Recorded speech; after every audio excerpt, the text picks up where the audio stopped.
Hi all, welcome back to K2CSE. ഇന്നത്തെ വീഡിയോയിൽ നമ്മൾ നോക്കാൻ പോകുന്നത് ഫോഗ് കമ്പ്യൂട്ടിംഗ് എന്ന് പറയുന്ന ടോപ്പിക്കാണ്. സോ ആദ്യം നമുക്ക് ഈ ടോപ്പിക്കിലോട്ട് പോകുന്നതിന് മുന്നേ ഒരു ഫിഗർ പറഞ്ഞു തരാം. ഓക്കെ, ജസ്റ്റ് അണ്ടർസ്റ്റാൻഡിങ്ങിന് വേണ്ടിയിട്ടാണ്. ആ ഫിഗർ നോക്കിയതിന് ശേഷം നമുക്ക് എന്ത് ചെയ്യാം, ഈ ഓരോ പോയിന്റ്സിലോട്ട് ഇവിടെ നിങ്ങളൊരു ഫിഗർ കാണുന്നുണ്ടല്ലേ, ഇത് രണ്ട് ED1 ED2 എന്ന് എഴുതിക്കുന്നത്. ഇത് എൻ ഡിവൈസ് 1ഉം എൻ ഡിവൈസ് 2ഉം. ഇത് നമ്മുടെ ക്ലൗഡ് നോഡ്. അപ്പോൾ ആ ക്ലൗഡിൻ്റെ ഉപയോഗം നമുക്കറിയാം, എന്താ വെർച്വൽ മെമ്മറിയാണ്, നമ്മൾ എക്സ്റ്റേണൽ സ്റ്റോറേജിനാണ് യൂസ് ചെയ്യുന്നത് അല്ലേ. അപ്പോൾ നമ്മളിപ്പം ഇപ്പം മൊബൈലിലായാലും കൂടി നമ്മൾ ഗൂഗിൾ ഡ്രൈവിൽ ഫോട്ടോസും ഫയൽസും ഒക്കെ സ്റ്റോർ ചെയ്യത്തില്ല, അത് തന്നെയാണ് ഈ ക്ലൗഡ് നോഡ്. അതായത് നമ്മുടെ എൻ ഡിവൈസിൽ നിന്നുള്ള ഡേറ്റ ക്ലൗഡ് നോഡിൽ സ്റ്റോർ ചെയ്യും, ആവശ്യമുള്ള സമയത്ത് നമുക്ക് റിട്രീവ് ചെയ്യാം. അപ്പോൾ ഇവിടെ ഇതിൻ്റെ ഇടയിൽ ഒരു ഫോഗ് 1 ഫോഗ് 2 എന്ന് പറഞ്ഞ് ക്ലൗഡ് പോലത്തെ രണ്ട് നോഡുകൾ വെച്ചിട്ടുണ്ട്. ഇത് തന്നെയാണ് ഫോഗ് നോഡ് എന്ന് പറയുന്നത്. നമ്മുടെ എൻ ഡിവൈസും ക്ലൗഡ് നോഡിനും ഇൻ്റർമീഡിയറ്റ് ആയിട്ടിരിക്കും. ഈ ഫോഗ് വഴിയായിരിക്കും ആരടുത്ത് എത്തുന്നത്, ക്ലൗഡ് നോഡിലോട്ട് എത്തുന്നത്. അപ്പോൾ ഈ ഒരു കൺസെപ്റ്റ് നിങ്ങളുടെ മൈൻഡിൽ ഓർമ്മ വേണം. ഇനി ഫോഗ് കമ്പ്യൂട്ടിങ്ങിനെ പറ്റി നമുക്ക് തിയറി നോക്കാം. ഓക്കെ, എന്താ പറയുന്നത്, it is also known as fogging. First point ആണ്, ഇതിനെ നമ്മൾ ഫോഗിങ് എന്നും പറയും. It brings computing resources and services closer to the end user അല്ലേ. നമ്മുടെ ഇവിടെ തന്നെ നോക്കിയേ, ഇവിടെ എൻഡ് ഡിവൈസ് അല്ലെങ്കിൽ എൻഡ് യൂസറിന് ഈ ഇതിൽ നിന്നുള്ള റിസോഴ്സും കാര്യങ്ങളും ഒക്കെ ക്ലോസർ ആക്കി എത്തിച്ചു കൊടുക്കും അല്ലേ. മീൻസ് ഇതിൽ നിന്ന് ഇതുവഴി പെട്ടെന്ന് ഇവിടെ എത്തും അല്ലേ. ഇത്രയും പാത്തിലെന്തല്ല. സോ ഇവിടെ നമ്മുടെ എൻഡ് യൂസറും ഈ കാര്യങ്ങളും ആക്സസ് ചെയ്യുന്ന ഡിസ്റ്റൻസ് വളരെ കുറവാണ്. അതാ പറയുന്നത്, it brings computing resources and services close to the end user. ഇനി എന്താ, it reduces latency and real time processing. അതായത് സ്പീഡ് വലിയ സ്ലോ ഒന്നും ആകത്തില്ല, ലേറ്റൻസി ഉണ്ടാവത്തില്ല. റിയൽ ടൈം പ്രോസസ്സിങ് എന്ന് വെച്ചാൽ റിയൽ ടൈം ആയിട്ട് കണ്ടിന്യൂസ് പ്രോസസ്സിങ് ഒക്കെ എളുപ്പമായിരിക്കും. ഓക്കെ, ലാറ്റൻസി എന്ന് പറയുന്ന സാധനം, ഡിലേ എന്ന് പറയുന്ന സാധനം കുറയ്ക്കും. കാര്യം എന്താണ്, ഇടയ്ക്ക് ഫോഗ് നോഡ് ഇരിക്കുന്നത് കൊണ്ട് ക്ലൗഡ് നോഡിൽ പോയി ഒരുപാട് ഫോഗ് നോഡ്സും ഒരുപാട് എൻഡ് ഡിവൈസും കാണുമല്ലേ. അപ്പം ഈ എൻഡ് ഡിവൈസസിന് ഡയറക്റ്റ് ആയിട്ട് ക്ലൗഡ് നോഡിൽ പോയി എടുക്കുന്ന ഡിലേ വരത്തില്ല, എല്ലാം ഈ ഫോഗ് നോഡ് പെട്ടെന്ന് ആക്സസ് ചെയ്ത് കൊടുക്കും. ഇനി എന്താ പറയുന്നത്, industrial controller, switches, routers, embedded servers are the IoT gateway are the example. അപ്പോൾ നമ്മുടെ ഫോഗ് കമ്പ്യൂട്ടിങ്ങിന് എക്സാമ്പിളാണ് നമ്മുടെ ഇൻഡസ്ട്രിയിൽ യൂസ് ചെയ്യുന്ന കുറേ കൺട്രോളേഴ്സ്, മെഷീൻസ് ഒക്കെ കൺട്രോൾ ചെയ്യുന്ന കാര്യങ്ങൾ, സ്വിച്ചസ്, റൗട്ടർ, പിന്നെ എംബഡഡ് സെർവേഴ്സ്, എംബഡഡ് സിസ്റ്റത്തിൽ യൂസ് ചെയ്യുന്ന സെർവേഴ്സ്, പിന്നെ IoT ഗേറ്റ്വേ എന്താണെന്ന് മുന്നത്തെ വീഡിയോയിൽ പറഞ്ഞിട്ടുണ്ട്. അപ്പോൾ ഇതൊക്കെ ഇതിന് എക്സാമ്പിളാണ്. അതുമാത്രമല്ല, IoT is an extension of cloud computing അല്ലേ. നമ്മുടെ ക്ലൗഡ് കമ്പ്യൂട്ടിങ്ങിൻ്റെ ഇടയിൽ രണ്ട് ഫോഗ് നോഡ് വെച്ച് കഴിഞ്ഞാൽ ഫോഗ് കമ്പ്യൂട്ടിംഗ് ആവും. അതുകൊണ്ട് തന്നെ ക്ലൗഡ് കമ്പ്യൂട്ടിങ്ങിൻ്റെ ഒരു എക്സ്റ്റൻഷനായിട്ട് നമുക്ക് പറയാം. In short, the end devices accessing the data and application from cloud node through the aid of fog node. അതാണ് ഇവിടെ പറഞ്ഞത്. അതായത് നമുക്ക് ചുരുക്കി പറഞ്ഞാൽ ഈ എൻഡ് ഡിവൈസസ് ഡേറ്റാസും ആപ്ലിക്കേഷനും ക്ലൗഡ് നോഡിൽ നിന്ന് ആക്സസ് ചെയ്യുന്നത് എങ്ങനെയാണ്, through the aid of fog നോഡിൻ്റെ എയ്ഡിലാണ്. ഇനി എന്താ പറയുന്നത്, it facilitate the operation of computing, storage and networking services between end devices and computing data centre. Computing data centre എന്ന് പറഞ്ഞാൽ നമ്മുടെ ക്ലൗഡ് നോഡാണ്. ക്ലൗഡ് നോഡിനും നമ്മുടെ എൻഡ് ഡിവൈസസിനും ഇടയിൽ എന്താണ്, ഓപ്പറേഷൻ ഓഫ് കമ്പ്യൂട്ടിംഗ് ഓപ്പറേഷൻ ആയാലും സ്റ്റോറേജ് ആയാലും നെറ്റ്വർക്ക് സർവീസസ് ആയാലും ഈ ഫോഗ് നോഡ് എന്ത് ചെയ്യുന്നു, കൊടുക്കുന്നു. ഓക്കെ, ഇനി പറയുന്നത് പ്ലേസ്മെൻറ്റ് ഓഫ് ഫോഗ് ലെയർ. അതിൻ്റെ ഒരു ഫിഗറാണ്. ഈ ഫിഗർ ഞാൻ എക്സ്പ്ലെയിൻ ചെയ്ത് തരാം. അപ്പം അതിന് മുന്നേ ആയിട്ട് ഈ പോയിൻറ്റ്സ് മനസ്സിലായാലും, ആകെ 7 പോയിൻ്റാണ് പഠിച്ചത്. ഇതിനെ ഫോഗിങ് എന്ന് പറയുന്നു. എൻഡ് യൂസറിൻ്റെ സർവീസ് ക്ലോസറായിട്ട് ലഭിക്കുന്നു, ലാറ്റൻസി കുറയ്ക്കുന്നു. ഇത്രയും കാര്യങ്ങളാണ് അതിൻ്റെ എക്സാമ്പിൾ. നമ്മുടെ ക്ലൗഡ് കമ്പ്യൂട്ടിങ്ങിൻ്റെ ഒരു എക്സ്റ്റൻഷനാണ്. ഇൻ ഷോർട്ട്, ചുരുക്കി പറഞ്ഞു കഴിഞ്ഞാൽ എന്താണ്, ക്ലൗഡ് നോഡിൽ നിന്ന് എൻഡ് ഡിവൈസിലോട്ട് ഡേറ്റ ഫോഗ് നോഡ് വഴിയാണ് നമുക്ക് ആക്സസ് ചെയ്യാനായിട്ട് പറ്റുന്നത്. പിന്നെ ഈ കാര്യം ഓപ്പറേഷൻ ഓഫ് കമ്പ്യൂട്ടിങ്ങും സ്റ്റോറേജും നെറ്റ്വർക്കിംഗ് സർവീസും ഒക്കെ പ്രൊവൈഡ് ചെയ്യുന്നു. ഇനി ഈ ഫിഗർ എന്താണെന്ന് എക്സ്പ്ലെയിൻ ചെയ്ത് തരാവേ. ഓക്കെ, ഇപ്പോൾ ഇത് നമ്മുടെ അത്രയും പോയിന്റ് എഴുതിയിട്ട് നിങ്ങൾ വരയ്ക്കേണ്ടതാണ്. ഇത് K2 നോട്ടിലുള്ള ഫിഗറാണ്. അപ്പോൾ ഫിഗറിൻ്റെ പേരെന്ന് പറയുന്നത് അത് IoT data management and compute stack with fog computing. ഇപ്പോൾ ഈ ഒരു ഫിഗർ എളുപ്പമാണ്. അപ്പോൾ IoT data management fog computing വഴി പറയുന്നതാണ്.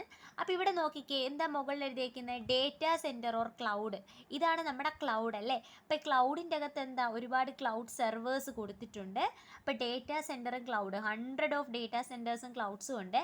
പിന്നെ നമ്മുടെ ഈ സാധനവും എന്താണ് മൾട്ടി സർവീസ് എഡ്ജ് എന്ന് പറയും. അതായത് നമ്മുടെ ഇതിനെ ഇതുമായിട്ട് കണക്ട് ചെയ്യാനായിട്ട് ഉപയോഗിക്കുന്ന ഒരു സാധനം. ഓക്കെ, അതിലൂടെ നമുക്ക് വരാം. അപ്പോൾ ഈ ലെയറും നമ്മുടെ ഈ ലെയറും കൂടി എന്താ കണക്ട് ചെയ്യാനായിട്ട് ഉപയോഗിക്കുന്ന പ്രോട്ടോക്കോള്, അത് ഇൻ്റർനെറ്റ് പ്രോട്ടോക്കോൾ വേർഷൻ 6, ആ ഒരു നെറ്റ്വർക്കാണ്. അതായത് ഇൻ ബിറ്റ്വീൻ ആയിട്ടിരിക്കുന്നത്. അവിടെ ഒരുപാട് ബാക്ക് ഹോൾസ് ഉണ്ട്. ബാക്ക് ഹോൾ എന്താണെന്ന് ഞാൻ കഴിഞ്ഞ വീഡിയോയിൽ പറഞ്ഞു തന്നിട്ടുണ്ടായിരുന്നു.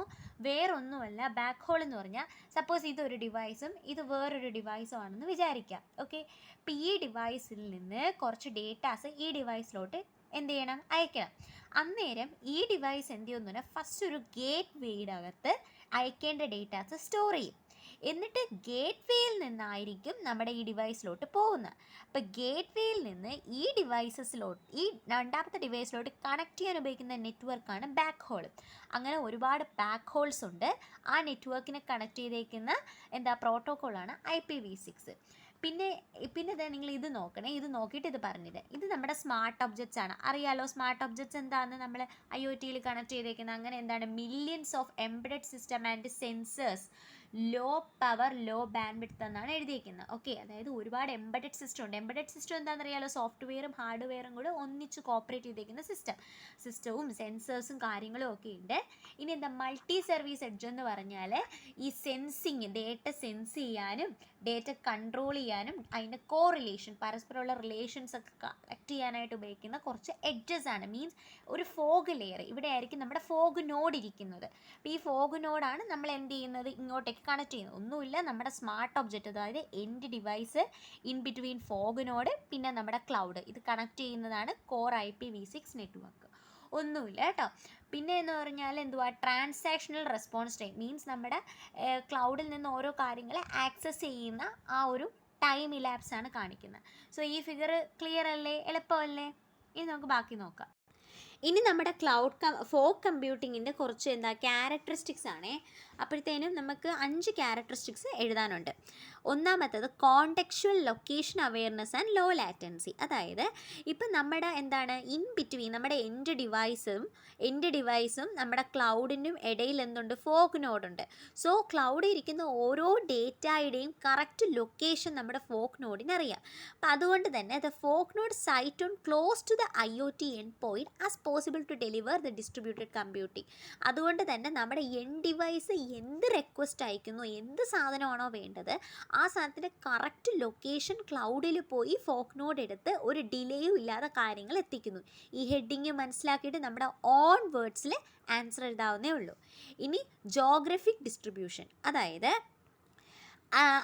എന്ന് വെച്ചാൽ ഇപ്പം നമ്മുടെ ക്ലൗഡ് എന്ന് പറയുന്ന ഒരു സെൻട്രൽ സെർവറാണ്. അപ്പം എല്ലാ ഡേറ്റാസും ഈ ക്ലൗഡിൽ ഒരു സെൻട്രലൈസ്ഡ് മാനറിലാണ് സ്റ്റോർ ചെയ്തേക്കുന്നത്. ഓക്കെ, അപ്പം നമ്മുടെ ഒരുപാട് ഫോഗ് നോഡുണ്ട്. അപ്പോൾ ഫോഗ് നോഡ് എന്ന് പറയുമ്പോഴത്തേനും ശരിക്കും കാണും.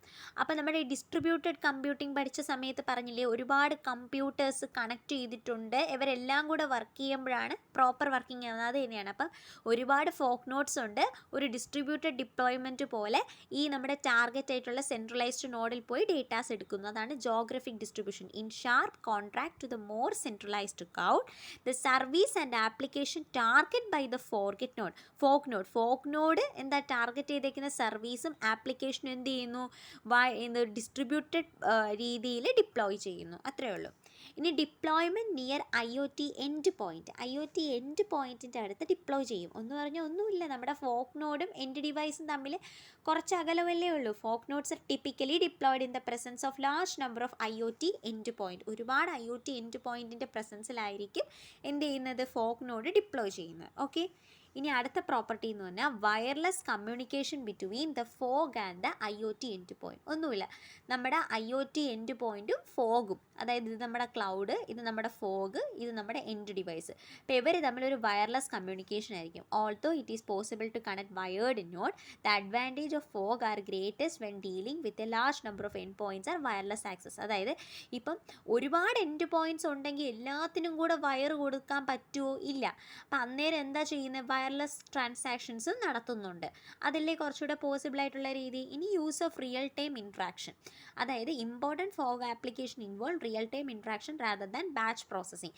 അതായത് ഓരോ ഘട്ടങ്ങളായിട്ട് പ്രോസസ്സ് ചെയ്യാതെ റിയൽ ടൈമായിട്ട് കണ്ടിന്യൂസ് ആയിട്ട് ഈ ഫോഗ് വഴി എന്ത് ചെയ്യാൻ പറ്റും, മോണിറ്റർ ചെയ്യാൻ പറ്റും. അപ്പോൾ ഈ 5 ക്യാരക്ടറിസ്റ്റിക്സ് നമ്മൾ ഓർത്തിരിക്കണം. എന്താ പറഞ്ഞ, ഒന്നാമത് മറ്റേ ലൊക്കേഷനും ലാറ്റൻസി കുറവാണ്, പിന്നെ geographic distribution, deployment near IoT end points, പിന്നെ എന്താ wireless communication between the fog and the IoT end points, use of real time interaction. Okay, ഇനി അടുത്ത പോയിന്റ് നോക്കാം. ദ ഡിവൈസ്, ഇത് ക്യാരക്ടറിസ്റ്റിക്സ് അല്ല, നെക്സ്റ്റ് പോയിന്റ് ആണ്. The device comprising the fog infrastructure are known as fog node. ഇപ്പം പറഞ്ഞാണ് fog ഇൻഫ്രാസ്ട്രക്ചറിൽ വരുന്ന ഡിവൈസിനെ നമ്മൾ ഫോഗ് നോഡ് എന്ന് പറയുന്നു. In fog computing all the storage capabilities, computation capability and data along with the application are placed between cloud and host. Host എന്ന് പറഞ്ഞാൽ end device ആണ്. നേരത്തെ പറഞ്ഞ ഫിഗറിലുള്ള സെയിം കാര്യമാണ്. അതായത് ഫോഗ് കമ്പ്യൂട്ടിങ്ങിൽ ഈ ഫോഗിനെ പറ്റിയാണ് പറയുന്നത്. അതിൻ്റെ സ്റ്റോറേജ് ക്യാപ്പബിലിറ്റിയും അതിൻ്റെ കമ്പ്യൂട്ടേഷൻ ക്യാപ്പബിലിറ്റിയും ഡേറ്റയും ഒക്കെ ഏതിനും ഇടയിലാണ് പ്ലേസ് ചെയ്തേക്കുന്നത്, നമ്മുടെ മെയിൻ ക്ലൗഡിനിടയിലും നമ്മുടെ എൻഡ് ഡിവൈസിനിടയിലും. അത് എൻഡ് ഡിവൈസിനെയാണ് ഹോസ്റ്റ് എന്ന് പറയുന്നത്. ഓക്കെ, ഇനി നമ്മുടെ ഫോഗ് കമ്പ്യൂട്ടിങ്ങിൻ്റെ ഒരു 3 അഡ്വാൻറ്റേജസ് നോക്കാമേ. Reduces the response time of the system. സിസ്റ്റത്തിൻ്റെ റെസ്പോൺസ് ടൈം കുറയ്ക്കും, എന്നാൽ പെട്ടെന്ന് റെസ്പോണ്ട് ചെയ്യും, ലാറ്റൻസി ഉണ്ടാവത്തില്ല. It improve the systems overall security as the data close to the host. അത് മാത്രമല്ല, നമ്മുടെ ഈ ക്ലൗഡും ഫോഗും എൻഡ് ഡിവൈസ്, അപ്പോൾ ഈ എൻഡ് ഡിവൈസ് ഹോസ്റ്റുമായിട്ട് എന്താ ഡിസ്റ്റൻസ് കുറവാണ്, അതുകൊണ്ട് സെക്യൂർ ആയിരിക്കും. മീൻസ് ലോങ് ഡിസ്റ്റൻസ് ട്രാവൽ ചെയ്യുമ്പോഴല്ലേ വേറെ ആൾക്കാർ വന്ന് തേർഡ് പാർട്ടി ഹാക്ക് ചെയ്യത്തുള്ളൂ, ആ പരിപാടിയൊന്നുമില്ല. It provide better security, same point തന്നെയാണ്. ഇനി നമുക്കിതിൻ്റെ എക്സാമ്പിൾ നോക്കാം, ഒരു ചെറിയൊരു example. Okay, fog computing enable real-time analytics of patient data such as vital sign or medical images by providing a decentralized computing infrastructure that brings processing power close to the source of the data. അതായത് ഒന്നുമില്ല, ഇത് നിങ്ങൾ just ഒന്ന് വിചാരിക്കുക, നമ്മുടെ medical ഫീൽഡിലൊക്കെ ഇപ്പോൾ പേഷ്യൻസിൻ്റെ, ഇപ്പോൾ ഒരുപാട് പേഷ്യൻസിൻ്റെ നോർമലായിട്ടുള്ള ആൾക്കാരുടെ മെഡിക്കൽ ഇമേജസ് ഒക്കെ നമ്മൾ മെഷീനിൽ സ്റ്റോർ ചെയ്ത് വെച്ചിട്ടുണ്ട്. അപ്പോൾ അത് വെച്ചിട്ടാണ് പുതിയൊരു പേഴ്സണിൽ എന്തെങ്കിലും വ്യത്യാസം ഉണ്ടെങ്കിൽ നോർമലിൽ നിന്ന് വേരിയേഷൻ വരുമ്പോൾ കണ്ടുപിടിക്കുന്നത്. അത് തന്നെയാണ് പറയുന്നത്. അതായത് ഫോഗ് കമ്പ്യൂട്ടിങ് റിയൽ ടൈമായിട്ട് പേഷ്യൻറ്റിൻ്റെ ഡേറ്റ അനലൈസ് ചെയ്യാൻ പറ്റും. സച്ച് എസ് വൈറ്റൽ സൈൻ, അതായത് നമ്മുടെ ECG അല്ലെങ്കിൽ മെഡിക്കൽ ഇമേജസ്, ഈ എക്സ്റേ, സ്കാനിങ് ഒക്കെയാണ്. എങ്ങനെയാണ്? ബൈ പ്രൊവൈഡിങ് ഈ സെൻട്രലൈസ്ഡ് കമ്പ്യൂട്ടിംഗ് ഇൻഫ്രാസ്ട്രക്ചർ. അതായത് നമ്മുടെ സെൻട്രലൈസ്ഡ് കമ്പ്യൂട്ടിംഗ് ഇൻഫ്രാസ്ട്രക്ചർ എന്ന് പറഞ്ഞാൽ ക്ലൗഡിൻ്റെ അകത്ത് ഈ പറയുന്ന കാര്യങ്ങളുടെ ഒരു ഇൻബിൽട്ട് ആയിട്ടുള്ള ഇമേജസ് കൊടുത്തിട്ടുണ്ട്. That bring processing power close to the source of the data. അതുകൊണ്ട് തന്നെ ഒരു പുതിയ ആളുടെ എന്തെങ്കിലും ഡേറ്റ കിട്ടുമ്പോൾ അതിനെ പെട്ടെന്ന് പ്രോസസ്സ് ചെയ്തിട്ട് എന്ത് ചെയ്യും, മാച്ച് ആണോ എന്ന് നോക്കും. Fog computing enable real time processing. ഇപ്പോൾ റിയൽ ടൈം ആയിട്ട് പ്രോസസ്സ് ചെയ്യും. അതായത് ഇപ്പോൾ ഒരു പുതിയ വ്യക്തിയെ സ്കാൻ ചെയ്യുമ്പോൾ അന്നേരം തന്നെ അതിനെ പ്രോസസ്സ് ചെയ്യും. ആൻഡ് അനാലിസിസ് ഓഫ് ഡേറ്റ, ആ വ്യക്തിയുടെ ആ ഒരു പെർട്ടിക്കുലർ അവയവം എന്ത് ചെയ്യുന്നു, അനാലിസ് ചെയ്യും. എന്നിട്ട് റെഡ്യൂസിങ് ലാറ്റൻസി, എന്നിട്ട് എന്താ ഡിലേ ഒന്നും പോകത്തില്ല.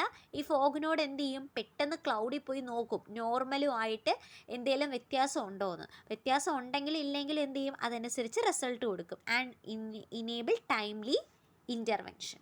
അത്രയേ ഉള്ളൂ. നമ്മുടെ ജസ്റ്റ് എക്സ്റേയോ സ്കാനിങ്ങോ ഒക്കെ വെച്ചിട്ട് എഴുതിയാൽ മതി. സോ ഇത്രയേ ഉള്ളൂ ഫോഗ് കമ്പ്യൂട്ടിംഗ്. എളുപ്പമല്ലേ ഫോഗ് കമ്പ്യൂട്ടിംഗ്? നമുക്ക് എക്സാമിന് ചോദിച്ചു കഴിഞ്ഞാൽ പിന്നെ ആ ഫിഗറും കൂടെ വരച്ച് കഴിഞ്ഞാൽ ഫുൾ മാർക്ക് കിട്ടും. So thank you for watching. Please like, share and subscribe my channel.